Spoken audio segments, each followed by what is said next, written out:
Gracias. Esta mañana nos acompañan aquí en el estudio el maestro Carlos Arturo Baños, académico y analista político. Además, el maestro Fernando Díaz Naranjo, también analista y conocedor de los asuntos electorales. Maestro Baños. Muy buenos días, Ricardo. Maestro Díaz Naranjo, buen día. Ricardo, buenos días. Gracias por la invitación. Gracias, maestro. Vamos rápidamente. Seguramente usted ha escuchado, hay muchos ciudadanos de a pie, maestro Baños, que dicen que hay crisis económica. El presidente se ha dedicado estas últimas semanas a decir que, bueno, pues sí hay muchos problemas, pero tampoco hay que autoflagelarse. ¿Hay crisis económica? Mira, Ricardo, lo que pasa es que cuando se hace un juicio sobre la economía de un país se refieren a muchos indicadores que en ocasiones son complejos y a veces contradictorios. En efecto, tenemos ciertos problemas económicos porque a Peña Nieto le tocó una coyuntura económica muy difícil. A nivel internacional, factores exógenos que no controla él, Claro. como el asunto del Brexit, por ejemplo, los precios del petróleo siguen deprimidos, la cotización del precio frente al dólar tampoco ha sido favorable y obviamente las intentonas proteccionistas de Donald Trump. Sin embargo, también hay que ver la otra parte. Aún con estas restricciones exógenas y gracias, por ejemplo, a las reformas estructurales, el precio de la telefonía celular ha bajado entre 40 y 46%. En un entorno además difícil. Muchísimos mexicanos más pueden ya acceder a totalmente, ¿no? A estas alturas ya tenemos más celulares que líneas fijas. También el índice de precios y cotizaciones, el índice inflacionario se mantiene relativamente controlado. Eso obviamente favorece mucho a las clases populares. Y tenemos otros factores como la creación de empleos que si bien no son con salarios muy altos, al menos le permiten a la gente acceder a la seguridad social. Entonces, si nosotros planteamos un escenario general de múltiples indicadores, en efecto tenemos problemas, pero no es para poder decretar una crisis a nivel general de características apocalípticas. Claro.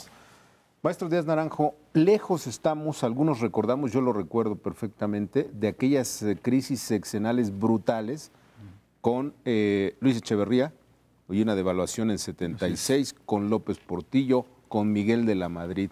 Estamos muy lejos de eso. Coincido totalmente. Yo creo que no solamente estamos lejos, sino estamos abismalmente a una distancia que no podemos compararlo. No puede ser eso un punto de referencia. Me parece que hay indicadores que apuntan inclusive a una estabilidad económica, cosa que en un cambio de sexenio, bueno, a veces resulta un poco difícil. Lo habíamos estado acostumbrando a que siempre en estos momentos hay una crisis. Falta de estabilidad económica. Situación que no pasa a pesar de estar en pleno proceso electoral, prácticamente a un mes de la elección federal, ¿no? Una pregunta para los dos, la misma pregunta, maestro. ¿Por qué la gente, a pesar de esta estabilidad relativa, sigue creyendo que el de Peña es uno de los peores gobiernos? Maestro. Mira, una de las principales causas, hay que decirlo también, ha sido la mala comunicación social de la presidencia. Ya van varias veces, 3, 4 al menos yo he contado, donde el presidente en eventos públicos se sale un poco de sus casillas, enojado por la reacción, sobre todo de las redes y de la prensa. ¿Dónde está el equipo de comunicación social y los community managers de la presidencia? Porque lo que tienen que hacer es cacarear el huevo. Y si en efecto tenemos problemas, también tenemos soluciones y vías a través de las cuales se están solucionando los problemas. Eso es lo que ha faltado también. Maestro, ¿por qué la gente, a pesar de esta estabilidad relativa, sigue pensando que es un mal gobierno? Primero porque, bueno, se ha dedicado muchos actores políticos que han estado en campaña desde hace muchos años a desacreditar todo lo que hace el gobierno federal.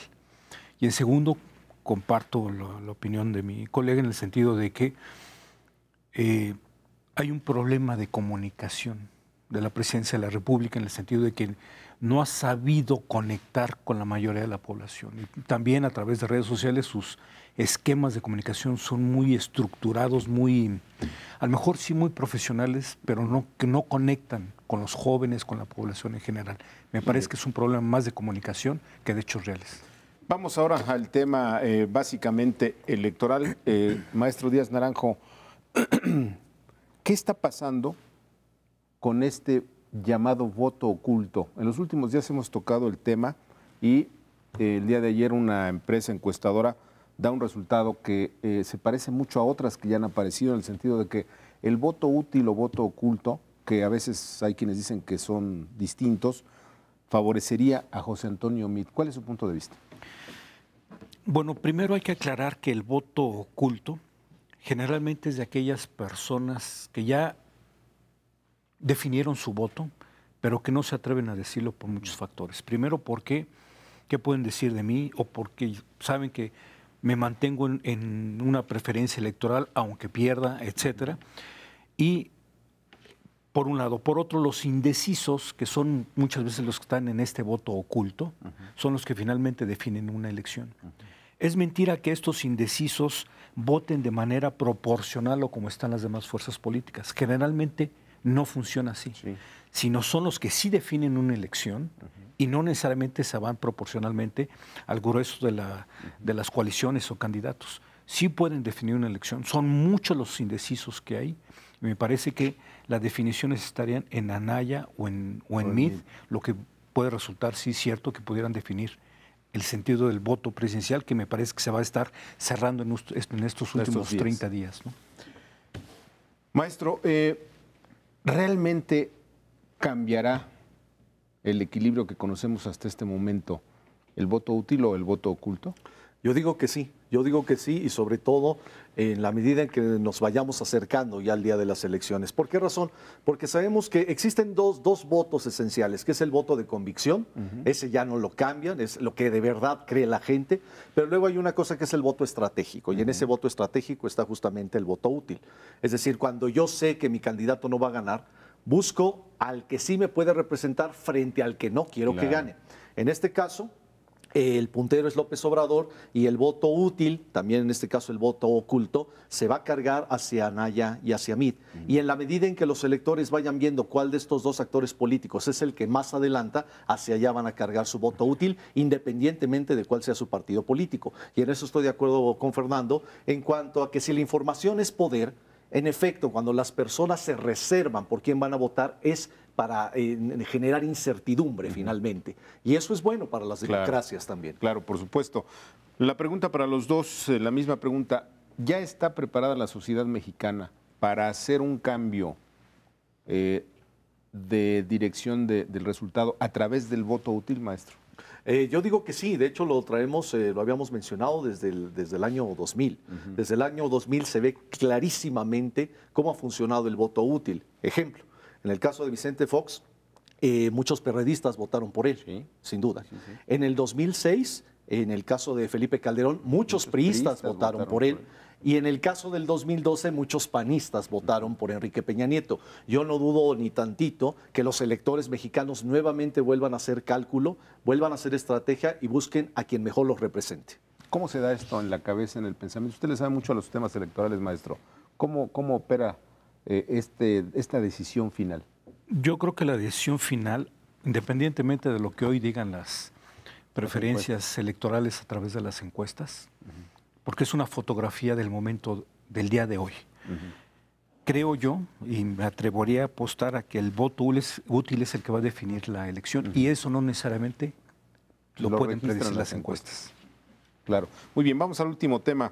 El INE comprueba que el Bronco, ya lo habíamos platicado aquí, que el Bronco volvió a hacer trampa, empresas fantasma, triangulación de dinero. ¿Qué significa esto, maestro Baños? Bueno, yo de origen lo reconozco, nunca me gustó la figura de los independientes, porque se presta justamente, claro, ¿no? Se ha prestado un desorden, a mucha trampa, a mucho, digamos, una mala imagen, claro, para el desarrollo de la democracia, pero hay que considerar que esta primera resolución del IFE pues puede ser atacada, ¿no? Todavía queda el recurso del Tribunal Electoral, y lo que sí, que aún con todas estas trampas, que es lo que estamos viendo, Ricardo, pues que no hay una sanción contundente. ¿Por qué? Pues porque la misma legislación no lo contempló con respecto a lo de los registros apócrifos y ahora tampoco con esto. Entonces, ¿qué significa? O que tenemos que revisar a fondo la figura de los independientes o de plano tratar de desaparecerla. Maestro Díaz Naranjo, un tramposo reiterado. El único problema en esto es que cuando se origina con Castañeda, digamos, la fuerza de la sociedad que obligó a los legisladores a poner las candidaturas independientes en la legislación electoral, al día de hoy tienen un enorme descrédito a pulso de los propios participantes a través de las candidaturas independientes. Una cosa pues, es el caso del Bronco, ¿no? Que lo único que genera es Hay que recordar que cuando inició esta figura, sí había cierto posicionamiento en la sociedad porque lo acercaban un poco a un vínculo más ciudadano. Con todo esto, el descrédito que tiene es enorme. Hace poco sacó una encuesta Consulta Mitofsky midiendo el grado de descrédito de los partidos políticos y el nivel de descrédito de todos los partidos es mucho, pero aparece ya en cerca de un 35% que la gente diría, independientemente del nombre del candidato independiente, nunca votaría por ellos. ¿No?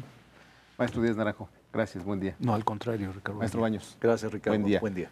Como todos los días, un estupendo debate.